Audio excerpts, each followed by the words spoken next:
final inductee of the night is Claude Higbee. Claude no longer with us. To give the introduction tonight, it'll be Kim Keith, and David Johnson will accept his award.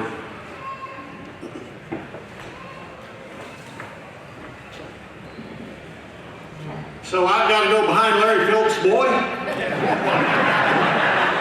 Well, here I go. I'm not a Higbee. My name's Kim Keith, and I grew up, like many of you, right out here watching all those race car drivers and builders that were bigger than life to us young boys back then, and Claude Higbee was one of those men. I always wanted to get to know Claude.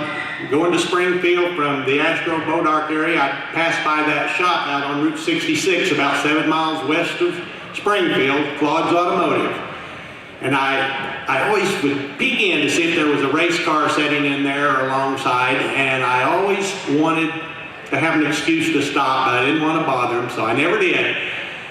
Well, as fate would have it, a few years later, his daughter, Debbie, married down towards the Astro area and was my next door neighbor pretty well. And she and her husband, Brad, we all became good friends and were socializing together and stuff, and that's the way I got to know the Higbee family.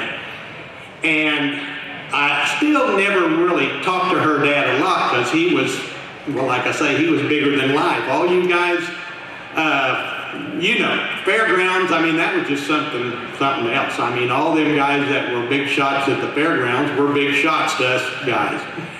But anyway, I was a hot rodder, and I found out that I was needing some cylinder heads, and I asked Debbie's husband, Brad, I said, you reckon your father-in-law, you reckon Claude would have any cylinder good race heads left over or anything like that? So I think he gave him a call and said, well, he said, come up and stop in sometime and we'll talk about it stuff. So I thought, oh boy, I'm finally going to get to really talk to Claude and maybe talk hot rods and racing a little bit with him, and I was so excited. So one day, the next day actually, I pulled in about noon time, and Mike and all the guys working there, they, I think, went to eat or whatever, and Claude was still there, and I got out and I walked up to the door, and I heard him on the phone. And I'd always thought of Claude as being a fairly mild-mannered, you know, a nice guy and everything. Some of you guys that's raced against him might think otherwise, I don't know. But anyway, I walked up to the door kind of nervous because I was going to really get to talk hot rods with Claude Higbee, a real Fairgrounds race car builder. I go up and I open the door and walk into his office, and he's got his back to me on the phone. And he is talking quite sternly to a cam manufacturer about the camshaft he'd gotten, and he wasn't happy at all. And he was, well, he wasn't happy a bit. And he was supposedly, from what little I could overhear, I mean, I was kind of wanting to get out of there because he was upset. And anyway, what I could kind of overhear that he was supposedly to had the same camshaft that another white Chevelle with blue numbers was running, and he didn't think he was getting that same camshaft, and he was hot under the collar. And I was wanting out there so bad. I mean, you know, he was going to be in a bad mood. And what was so funny, he finally got done with his conversation, and plunk, the phone went down pretty hardly, and he had his back to me. Well, if y'all remember, Claude smoked a pipe a lot, and he was smoking a pipe then. He struck a match, lit his pipe, and boy, I was scared to death. He turned around, well, Mr. Keith, what are you doing? I hear you're looking for some cylinder heads. And he just magically went into the nice guy that I always heard him talking about, and he put me at ease then of being a nice fella and stuff. I talked a long time to him. I remember one time when we first started street stock racing in '76, and I'd come off the drag strip and had no idea how to get a car around the corner. We were running the little Chevelle, and I mean, we was dirt tracking it on the asphalt, the half-mile asphalt track. Well, we'd run 3 or 4 weekends and actually had won a race or two driving like that, but Claude was parked, I don't know, just a little ways from us. Well, at halftime or intermission time, whatever you want to call it, Dave Richter and Claude come walking down, and he said, Jim, you know what the wedge? How much wedge you got in that thing? Boy, you're off the loose. Well, I didn't want to tell him. I didn't know what he was talking about even at that time. And so anyway, he said, give me a 5/8 socket. Let's jack that thing up and see what you got. Anyway, he was nice enough to help us along a little bit, and I always remembered that, and I appreciated that. I was quite honored when Mike and Betty and Sandy and Debbie, they asked me to stand up here on their behalf. They're a good family. I really looked up to them. I know, I've talked to the girls, they always said that their daddy was their hero, and he was my hero too. But in Claude's memory, Dave Johnson's going to come up and accept the award and say a couple of words. But anyway, thank you guys. I'm really honored that I got to do this for you. And I'd like to thank the Racers Reunion Foundation for all the work, and I know that their family appreciates it too. At this time, I'd like to introduce David Johnson.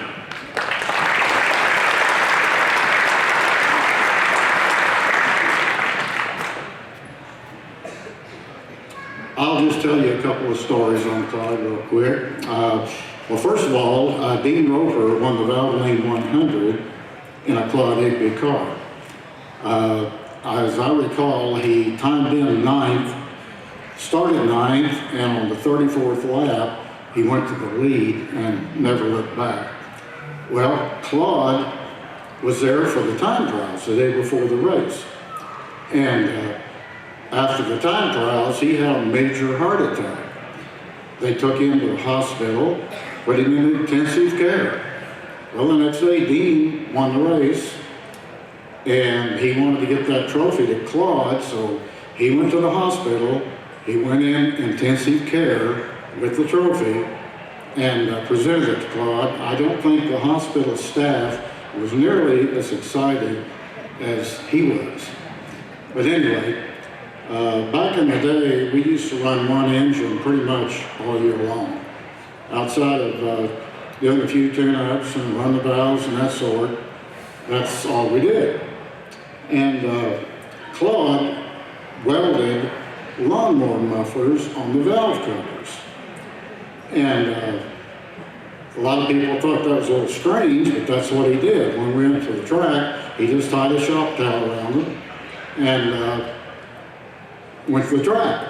So anyway, the next year, we blew 3 or 4 engines. And Claude built very strong, fast engines himself.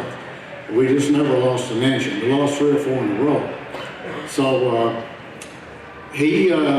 we had the engine all set back in the car, and a good friend of his, Howard Creed, Barbara's sitting right over here, walked in, he looked in there and he said, Claude, what are you doing with mufflers on your valve covers? Claude looked over at me, he grinned a little, and he said, if we blow another one, I don't want to hear it. So,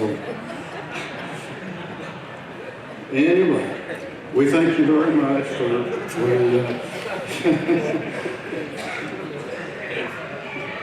we thank you very much for this honor, and I would like to have Sandy, Debbie, Betty, and Mike come up here.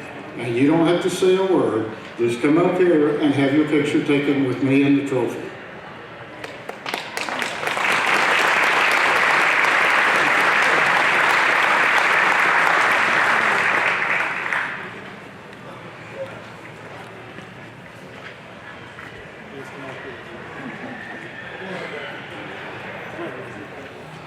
Come on, Debbie.